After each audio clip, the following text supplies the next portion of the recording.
তুমি রুমে কি করছো? দেখো, কাল আমাদের বিয়ে হচ্ছে। এত সহজে ধৈর্যহারা হওয়া যাবে না। হুম। কি করবো বলেন? মানুষ যখন ভালোবাসে তখন তো একটু ধৈর্যহারা হয়। টেনশনে কিছু নাই, আমি ধৈর্যহারা হইনি। ওকে, তো আপনি রুমে কেন এসেছেন?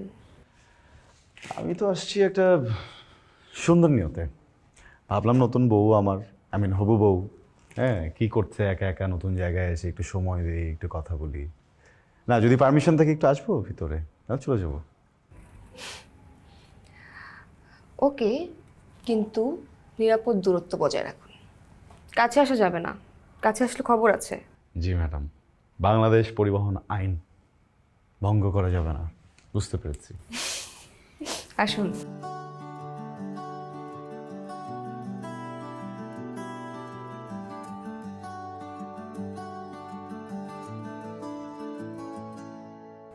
বলেন, তোমার হাতে ওটা কি? ও, এটা তোমার জন্য। শাড়ি? আমার বিয়ের শাড়ি? পালিয়ে বিয়ে করব বলে ভাবিনি তুমি যে শাড়ির ব্যবস্থা করবে। Thank you. ওয়েলকাম।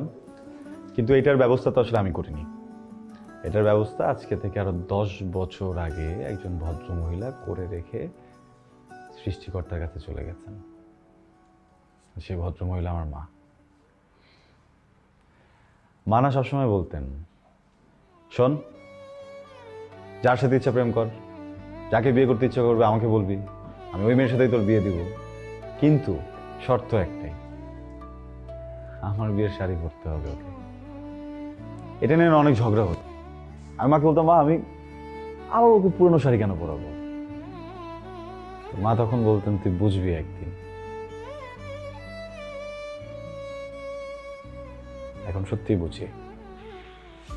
আমার কি মনে হয় জানো, এটা শুধু একটা শাড়ি না, এটা মায়া, আমার মার মায়া, আমার মার তোমার জন্য রেখে যাওয়া মায়া। আমি যদি তোমাকে পুরো পৃথিবী এনে দিতাম না, বিশ্বাস করো পুরো পৃথিবীর অতটা দাম না এই একটা শাড়ির যত দাম। আমার কাছে শাড়িটা এখন আমার জীবনের থেকেও দামি। দেখো, এই শাড়িটা যেরকম সুন্দর, আমার মা আরো বেশি সুন্দর না? মাশাল্লাহ, উনি অনেক সুন্দর ছিলেন। আর এই শাড়িটা ওনার মতোই সুন্দর। হাবিব, আমি এই শাড়িটা অবশ্যই পরবো। আর আজ থেকে এটা আমার শাড়ি।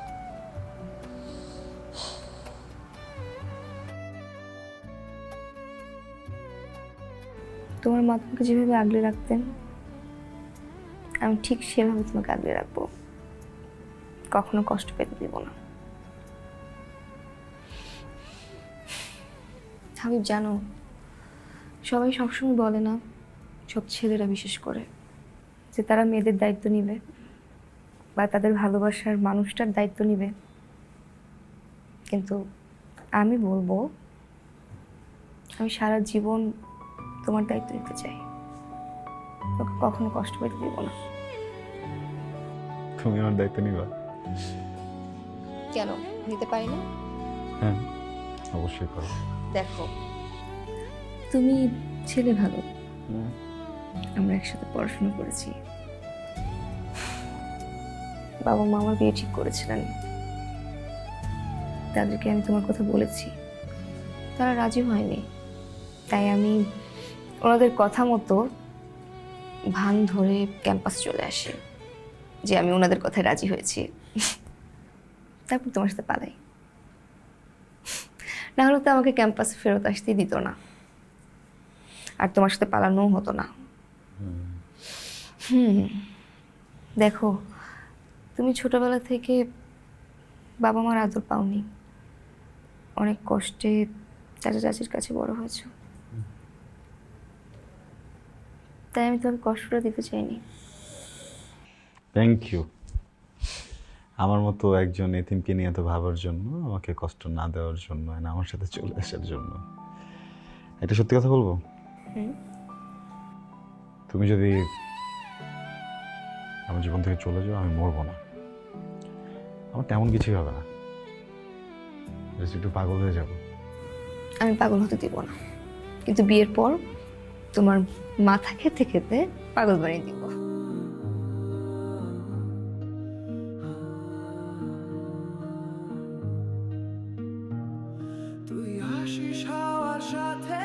হাবিব,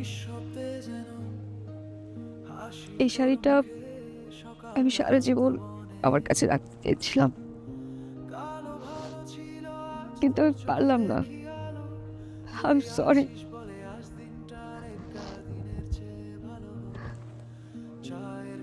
এই নাও তোমার মায়ের শাড়ি।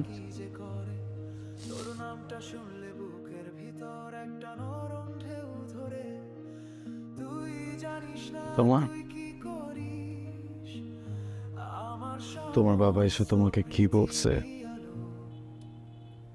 তুমি কেন চলে যেতে চাচ্ছ আমি কিছুই জানি না,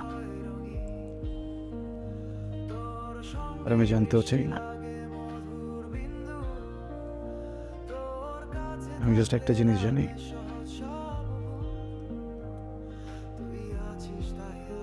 যে চলে যেতে চায় তাকে জোর করে আটকাতে হয়। হাবিব, তুই আমাকে ভুল বোঝো না। আমাকে মাফ মাফ করে দিও। Yes. আমি আমি তোমার বউ হয়ে থাকতে চেয়েছিলাম, পারলাম না। আমি মন থেকে দোয়া করতেছি তোমার জন্য। তুমি যেন অনেক সুখে থাকো, অনেক ভালো থাকো। আমি শুধু একটা কথাই বলবো, আমি তোমাকে অনেক ভালোবাসি, অনেক।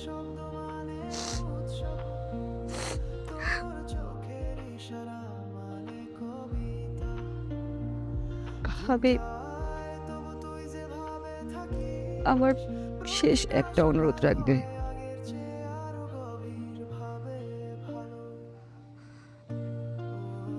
আমি তোমাকে শেষবারের মতো একটু জড়িয়ে ধরতে চাই, প্লিজ প্লিজ। আমি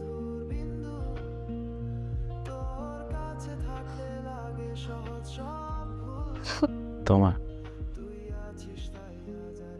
এটা করো না প্লিজ, আমার ভিতরে ক্ষত আরো বেড়ে যাবে।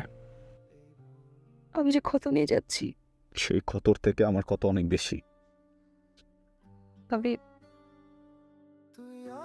তোমাকে বোঝানোর ভাষা নেই আমার।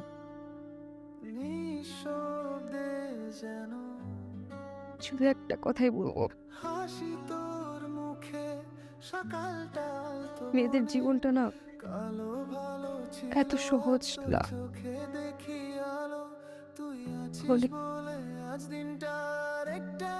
এই কথাটা আগে মাথায় ছিল না, এই কথাটা আগে মাথায় ছিল না তোমার, এই কথাটা আগে মাথায় ছিল না। তাহলে তো আজকে জীবনটা সহজ হয়ে যেত, তাই না? হ্যাঁ, তোমার বাবা যখন বলেছিলেন উনি কোনোভাবে আমাদের বিয়ে মেনে নেবেন না, আমি কি জোর করেছিলাম? আমি তো তখনই বলেছিলাম যে প্রয়োজন নেই, চল আমরা পিছিয়ে পড়ি। পালাতে হবে কে বলেছিল তোমার? হ্যাঁ, পালাতে হবে কে বলেছিল তোমার? I'm sorry, I'm sorry, I'm sorry. তুমি নিজে প্ল্যান করলা তুমি পালাবা, আমার বিয়ের দিন এসে আবার তুমি প্ল্যান করতেছো তুমি আমাকে ছেড়ে চলে যাবা। তোমার এই সম্পর্কটাতে আমি কে? আমি কি আদৌ মানুষ? আমার কষ্ট কি আদৌ কষ্ট? তো তোমা, আমি আসলে সবসময় তোমার ভালোই চাইছি, বুঝছো? এর জন্য না এখন কিছু করতে পারতেছি না। নিজের চাওয়ার কাছে নিজে আটকে গেছি। তুমি না চলে যাও, এটা তোমার জন্য ভালো, আমি বলতেছি। Just হাবিব, আমার না তোমাকে অনেক কিছু বলার আছে, কিন্তু আমি বলতে পারছি না। তুমি আমাকে ভুল বুঝো না। আমি আমি নিরুপায়।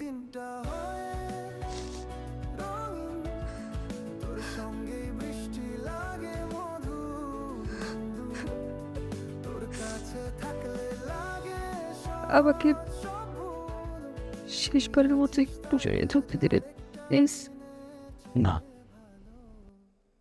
জাস্ট এক্ষুনি চলে যাও, আমাদের জন্য একটা ইজি হবে, আর কথা না বাড়াই।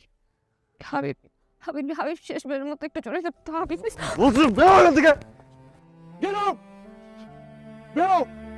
হাবিব প্লিজ, তোমাকে বলছি।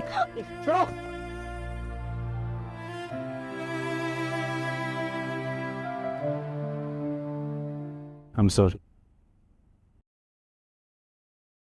তুমি সরি কেন বলছো? এতদিন ধরে তোমাকে ঘৃণা করেছি, তাই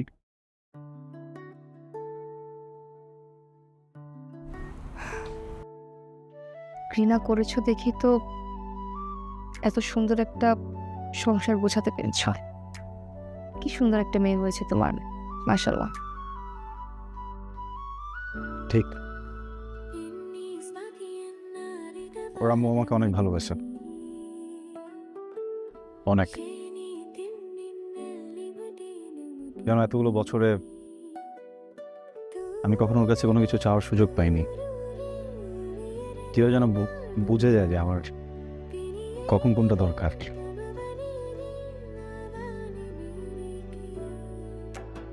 ওর সাথে খুব অদ্ভুতভাবে পরিচয়। আমি তো প্রেমে ছ্যাঁকা খেয়ে পুরো ব্যাকা হয়ে গিয়েছিলাম।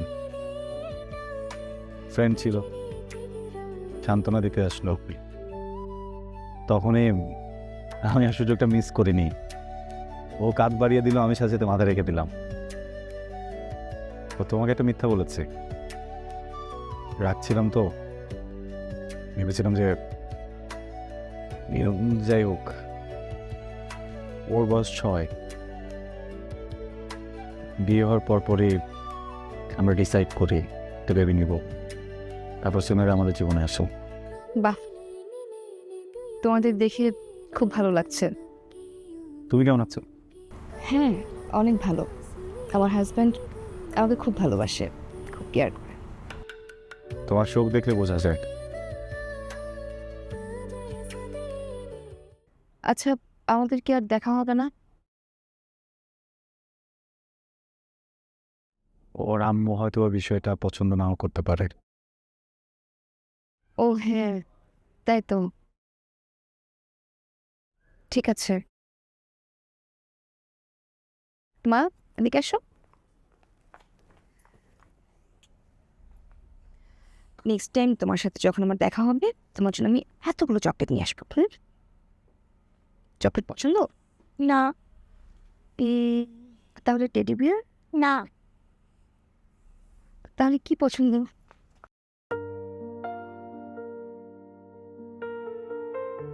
বাহ,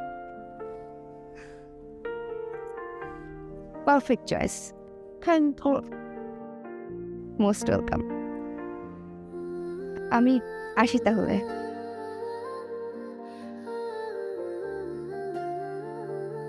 বাই মা, বাই।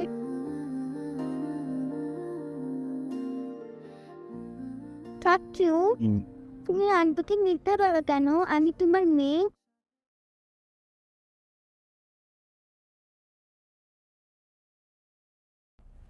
তোমার মেয়ে কিন্তু আমার তো বাবা আছে।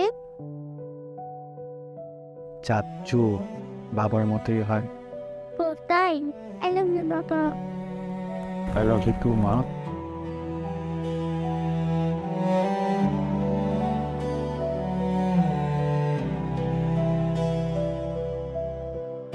আকাশুরে লিখেছিলাম না দুজনে মিলে